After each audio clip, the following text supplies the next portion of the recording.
மழை பெய்யலாங்க. ஆனால் அதிபயங்கர மழை உடம்புக்கு நல்லதா? மக்களுடைய உடம்புக்கு நல்லதா? இந்த கேள்வி தான் இந்த வீடியோவில் ஃபுல்லாக நான் கவர் பண்ண போகிறேன். நான் எதை பற்றி பேசுகிறேன் அப்படிங்கிறது நீங்கள் தம்ப்நெயிலில் பார்த்துருக்கலாம். ஆனால் அதோடைய டீட்டெயில்டான விஷயங்களை ஒரு விஷயம் கூட விடாமல் பாருங்கள். உங்களுக்கு நல்ல இன்ஃபர்மேஷனாக இருக்க போகிற வீடியோ இது.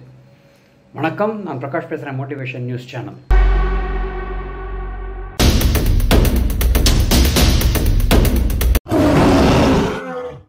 வீடியோவில் போகிறதுக்கு முன்னாடி நான் எப்போதும் சொல்கிற மாதிரி வீடியோ சப்ஸ்கிரைப் பண்ணிக்கோங்க. கமெண்ட் செக்ஷனில் கமெண்ட்ஸை கண்டிப்பாக நீங்கள் பதிவு செய்யணும். ஏன்னா இது வந்து ஒரு நேச்சுரல் டிசாஸ்டராக நடக்கிற விஷயம், இப்போ ட்ரெண்டிங்காக உள்ள டாபிக். நான் இந்த வீடியோவில் வந்து முதல்ல என்ன பார்க்க போகிறோம் அப்படின்னா, எந்த இதை பற்றி நம்ம பேச போகிறோம் அப்படிங்கிற, எந்த ஊரை பற்றி பேச போகிறோம், அவங்கள எத்தனை பேர் வந்து அந்த ஊரில் இந்த மழையினால் பாதிக்கப்பட்டிருக்கிறார்கள். அதை தவிர நம்ம பார்க்க போகிற அடுத்த விஷயம் வந்து எதனால் இந்த மாதிரி பாதிப்பு வந்தது. நான்காவது, அமைச்சர்களும் போத் சென்ட்ரல் ஸ்டேட் கவர்மெண்ட்ஸ்லாம் வந்து எப்படி சப்போர்ட் பண்ணுறாங்க, பக்கத்து ஸ்டேட்ஸும் வந்து எப்படி கோஆப்ரேட் பண்ணுறாங்க. அதை தவிர மிலிட்ரி ஆப்ரேஷன்ஸ் எப்படி இருக்குது, இதை பற்றி தான் நம்ம இந்த வீடியோவில் ஃபுல்லாக கவர் பண்ண போகிறோம். வாங்க வீடியோக்குள்ளே போகலாம். இந்த ஊர் என்ன அப்படின்னு பார்த்தீங்கன்னா, எல்லாருக்கும் தெரிந்த வயநாடு. அதாவது என்னப்பா ஏதோ ஒரு தெரிஞ்ச மாதிரி இருக்க, ராகுல் காந்தியுடைய கான்ஸ்டுவன்சியா அப்படின்னா ஆமாம், அவர் வந்து ஜெயித்து விட்டு கொடுத்த அந்த கான்ஸ்டுவன்சி. இப்போ வந்து வயநாடு எதனால ட்ரெண்டாக இருக்குது அப்படின்னு பார்த்தீங்கன்னா, வயநாடு முக்கியமான ட்ரெண்டாக இருக்க காரணம் அதீத மழையின் காரணமாக நிலச்சரிவு பயங்கரமாக ஏற்பட்டிருக்கிறது. நான் பயங்கரம்னு ரொம்ப எக்ஸாஜரேட் பண்ணி சொல்லலைங்க. கிட்டத்தட்ட நான் பேசுகிற இந்த தருணத்தில் 93 பேர் இறந்து விட்டார்கள் அப்படிங்கிறது தான் செய்தி. இந்த வயநாடுங்கிற இந்த ஊர் வந்து அடிக்கடி பாதிப்புக்குள்ளான விஷயந்தான். ஏன்னா இந்த ஆலப்புழை, இடுக்கி அந்த இதில் டிஸ்ட்ரிக்டில் அந்த ஒரு இதில் வர பக்கத்து அருகில் இருக்கும் ஒரு சிட்டின்னு சொல்லலாம். ஸோ இந்த வயநாடுக்கு வந்து பயங்கர பாதிப்புகள் இப்போது நடந்து கொண்டிருக்கின்றன. ஏன்னா எந்த அளவு பாதிப்புன்னு சொல்லும்போது எனக்கு நாக்கில் சொல்ல வரமாட்டேங்குது. ஏன்னா எந்த பாதிப்புன்னா, தூங்கிக்கிட்டு இருந்த மக்கள் கூட எழுந்துக்க கூட முடியலங்க. அவங்க தண்ணியில் அடிச்சுட்டு போயிட்டாங்க. அந்த அளவு மிகவும் கவலைக்கிடமான ஒரு விஷயமாக இந்த வயநாடு மழை ஏற்பட்டிருக்கிறது. இதனுடைய மெயினான காரணம் அப்படின்னு பார்த்தீங்கன்னா, ஃபர்ஸ்ட் ஆஃப் ஆல் என்னுடைய ஒரு பார்வையில் அது எப்படி இருக்குது அப்படின்னா, நமக்கு தெரியும் இது வந்து கிளைமேட் சேஞ்சுடைய ஒரு மிக பயங்கர விஷயம்னு. ஏன்னா ஆல்ரெடி நம்ம போன 2 வருடங்களாக பார்த்துட்ருக்கோம். எப்போதுமே மழை பெஞ்சிக்கிட்டே இருக்கும். ஈவன் சென்னை, தமிழ்நாடு உட்பட மற்ற இடங்கள்லாம் கூட பெய்யாத இடத்துல கூட கண்டினியூஸாக மழை ஜூனுக்கு அப்புறம் இருந்துக்கிட்டே இருக்குது. இது எப்போதுமே தமிழ்நாட்டுக்கு கூட இது வந்து புதுசான ஒரு விஷயம். அப்படி இருக்க சவுத் வெஸ்ட் மான்சூன் ரெகுலராக வர கேரளாவுக்கு இது பயங்கரமான ஒரு மழைன்னு சொல்கிறதுல மிகையாகாது. போன வருடம் நம்ம சென்னை மழை பார்த்தோம். இப்போ வந்து இந்த வயநாடு மழைங்கிறதுல நான் சொல்கிறதுல ரொம்ப எக்ஸாஜரேட் பண்ணலன்னு தான் நினைக்கிறேன்.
இது ஒரு விஷயம்.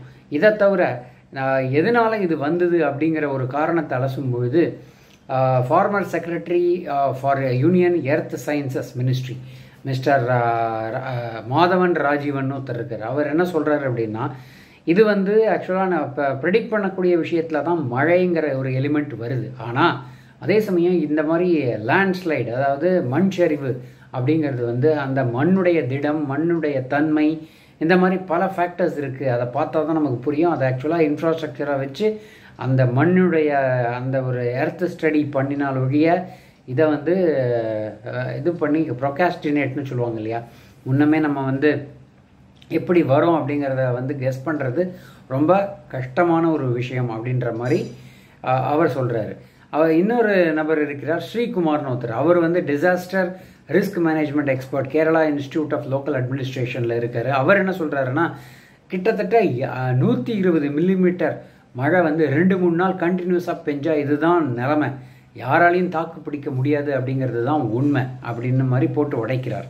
ஸோ இதுதான் வந்து காரணம்னு சொல்லலாம். மிக முக்கிய காரணம் அந்த சாயில் டெஸ்ட் மற்றும் அந்த ப்ரொசீஜர்ஸ்லாம் பண்ணி கன்ஸ்ட்ரக்ட் பண்ணக்கூடாத விஷயங்கள் கன்ஸ்ட்ரக்ட் பண்ணக்கூடாது. அதே சமயம் இந்த மாதிரி எனக்கு தெரிந்து லேமன் டேர்மில் சொல்லணும், ஒரு சாதாரண மனிதன் சொல்கிற விஷயம் அப்படின்னா, நிறைய மண் அள்ளுறாங்கப்பா அதனால் போயிடுது அவ்வளோதான் அப்படின்ற மாதிரி ஒரு சின்ன விஷயத்தில் ஆரம்பிக்கிறது. அது கிட்டத்தட்ட இன்னும் இன்றைய தினம் ஒரு 100 பேர், கிட்டத்தட்ட 100 பேர் இறந்திருக்கிறார்கள் அப்படிங்கிறது தெரியும் பொழுது ரொம்ப பரிதாபமாக தான் இருக்குது இந்த விஷயம். இதுதான் நான் சொல்ல வந்த இரண்டாவது விஷயம். இப்போ அடுத்தது என்ன மாதிரி ரெஸ்கியூ ஆப்ரேஷன்ஸ் என்ன நடக்குது அப்படின்னு பார்த்தீங்கன்னா, ஃபஸ்ட்டு மிலிட்ரியே இறங்கிட்டாங்க, இறங்கிட்டாங்க அந்த இடத்துல. இந்தியன் மிலிட்ரி வயநாட்டில் இப்போ இருக்காங்க. அதை தவிர என்னெல்லாம் விஷயம் நடக்குது அப்படின்னா, நிறைய இடத்துல டிசாஸ்டர் மேனேஜ்மெண்ட் ஃபோர்ஸஸ்லாம் வந்து கேரளாவிலேருந்து இது பண்ணியிருக்காங்க. நம்ம தமிழக முதல்வர் ஸ்டாலினும் வந்து பினராயி விஜயன் சீஃப் மினிஸ்டர் கேரளாட்ட பேசி 5 கோடி ரூபாய் வந்து ரிலீஃபுக்காக அவர் வழங்கியுள்ளார். அசாம்லேருந்து வந்து 2 கோடி ரூபாய் கொடுத்திருக்கிறார்கள். ஸோ இந்த மாதிரி பல ஸ்டேட்ஸ்லேருந்தும் டெவலப்மெண்ட் வந்துக்கிட்டு இருக்குது, சப்போர்ட்ஸ் எல்லாம் கொடுத்துக்கிட்டு இருக்காங்க. இதை தவிர யார் வேணால் டொனேஷன் கொடுக்குறவங்க கொடுக்கலாம், இந்த சீஃப் மினிஸ்டர் ரிலீஃப் ஃபண்டுக்கு வேணால் கான்ட்ரிபியூட் பண்ணுங்கன்ற மாதிரி நிறைய செய்திகள் போய் கொண்டிருக்கின்றன. இது ஒரு பக்கம் விஷயம். இப்போ வந்து அதை தவிர முன்னதாக இதற்கெல்லாம் முன்னாடி இந்த நியூஸ் வந்த உடனேயே பிரதமர் மோடி அவர்களும் உள்துறை அமைச்சர் அமித்ஷா அவர்களும் பினராயி விஜயனிடம் ஃபோனில் தொடர்பு கொண்டு இம்மிடியேட்டாக என்னென்ன ரெஸ்கியூ மெஷர்ஸ், என்ன விஷயங்கள் அப்படிங்கிறத கேட்டறிந்து அதனுடைய ரிசல்ட் தான் இப்போ இந்தியன் மிலிட்ரி களமிறங்கியிருக்காங்க. ரொம்ப இம்மிடியேட்டாக வந்து ஆக்ஷன் எடுக்கப்பட்டுள்ளது என்றே சொல்லலாம். இது ஒரு விஷயம். இதுதான் வந்து ரிலீஃப் ஆக்டிவிட்டீஸ். ஸோ மொத்தமாக நம்ம பார்த்தோம் அப்படின்னா, இந்த ஒரு விவகாரத்தில், வயநாடு விவகாரத்தில் கண்டிப்பாக நிறைய மாற்றங்கள் செய்தாலேயே இந்த மாதிரி அடிக்கடி நேச்சுரல் கலாமிட்டிஸ், கிளைமேட் சேஞ்சுடைய எஃபெக்ட்ஸ்லாம் வந்துக்கிட்டே இருக்கும் அப்படின்னு சொல்கிறதுல மிகையாகுது.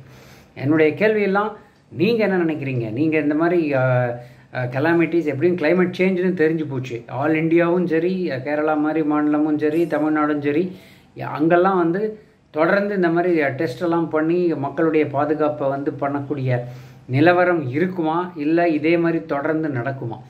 உங்களுடைய பார்வை என்னங்கிறத பற்றி கமெண்ட் செக்ஷனில் தெரிவிக்கும்படி கேட்டுக்கொண்டு இந்த வீடியோ பதிவை இத்துடன் முடிவு செய்கிறேன்.